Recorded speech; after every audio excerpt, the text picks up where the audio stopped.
नमस्कार. दक्षता मासिक अंकाच्या सर्व टीमकडून आपल्या सर्वांचे मनपूर्वक स्वागत. आज आपण पाहणार आहोत दक्षता मासिक अंक जून 2026 मधील तपास कथा अकारण.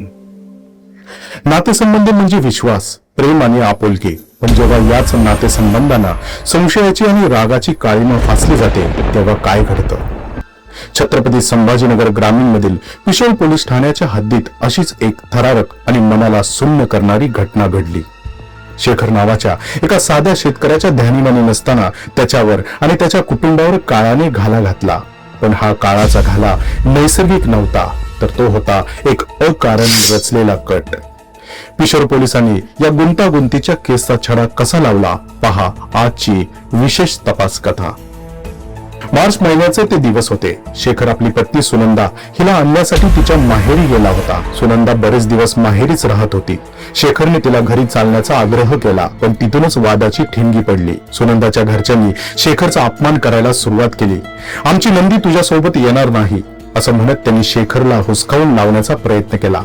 शेखरने जेव्हा सुनंदाचा हात धरून हक्काने तिला नेण्याचा प्रयत्न केला तेव्हा सासरच्यांनी त्याचा हात सोडवला. शेखरचे डोळे आग ओकत होते. तो म्हणाला, तिथे शेतीची कामं खोळंबली आहेत आणि तू इथे माहेरी मजा करतेस. पण सुनंदाने स्पष्ट नकार दिला. शेखर अत्यंत उद्विग्न आणि निराश मनाने आपल्या घरी परतला. दिवस सरकत गेले आणि एप्रिल महिना उजडला. शेखर आपल्या आईला सांगून शेतातील कामे करण्यासाठी गेला. दुपारचे कडक ऊन पडले होते.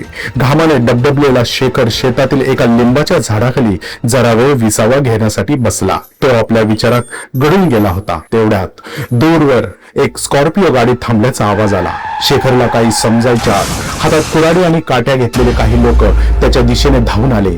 त्यांनी काहीही न बोलता शेखरवर कुऱ्हाडीने आणि काट्यांनी सपासप वार करायला सुरुवात केली. शेखरच्या घरच्यांनी आणि आजूबाजूच्या लोकांनी त्याला वाचवण्यासाठी धाव घेतली, प्रत्युत्तर दिले, पण हल्लेखोरांनी त्यांनाही बेदम मारहाण केली.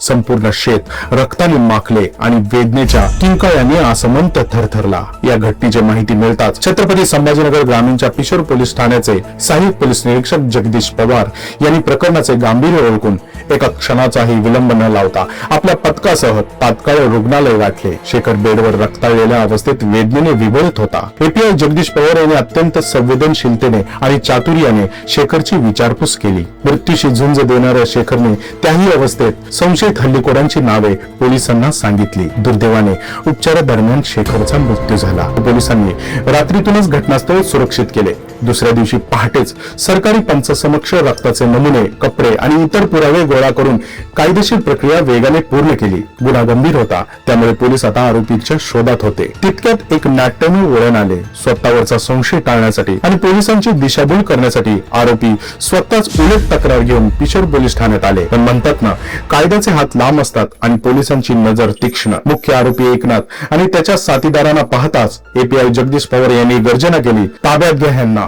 आरोपी एकनाथ मोठ्या बेडरपणे म्हणाला, आम्हाला मारहाण झाली म्हणून आम्ही आलो साहेब, तुम्ही आम्हालाच का पकडताय? त्यावर पोलिसांनी खाक्या दाखवताच आरोपीचा सगळा आव गळून पडला. एकनाथने गुन्ह्याची कबुली दिली.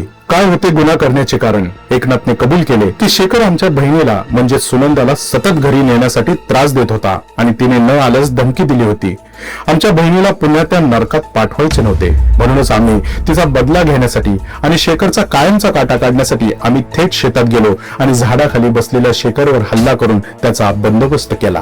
पिशोर पोलिसांनी अत्यंत कौशल्याने घटनास्थळावरून गुन्ह्यात वापरलेली कुऱ्हाड, काठ्या जप्त केल्या आणि न्यायसहाय्यक वैज्ञानिक प्रयोगशाळेत पाठवल्या. भक्कम पुराव्यांच्या आधारे पोलिसांनी न्यायालयात दोषारोपपत्र दाखल केले. माननीय न्यायालयाने सर्व साक्षी पुरावे ग्राह्य धरून मुख्य आरोपीला भारतीय दंड विधान कलम 324 नुसार आणि त्याच्या साथीदाराला भारतीय दंड विधान कलम 304(1) नुसार दोषी ठरवून 10 वर्षे सश्रम कारावास आणि दंडाची शिक्षा सुनावली. पिशोर पोलीस ठाण्याचे सहाय्यक पोलीस निरीक्षक जगदीश पवार, राहुल मोरे, पोलीस अंमलदार परमेश्वर दराडे, सतीश देवकर, उदयसिंग नागतोल, रवींद्र देशमुख आणि सुनील ढेरे यांनी अत्यंत तत्परतेने, शौर्याने व कौशल्यपूर्ण तपास पूर्ण केला. अशाच उत्कृष्ट तपास कथा ऐकण्यासाठी आमच्या या चॅनेलला सबस्क्राईब करा.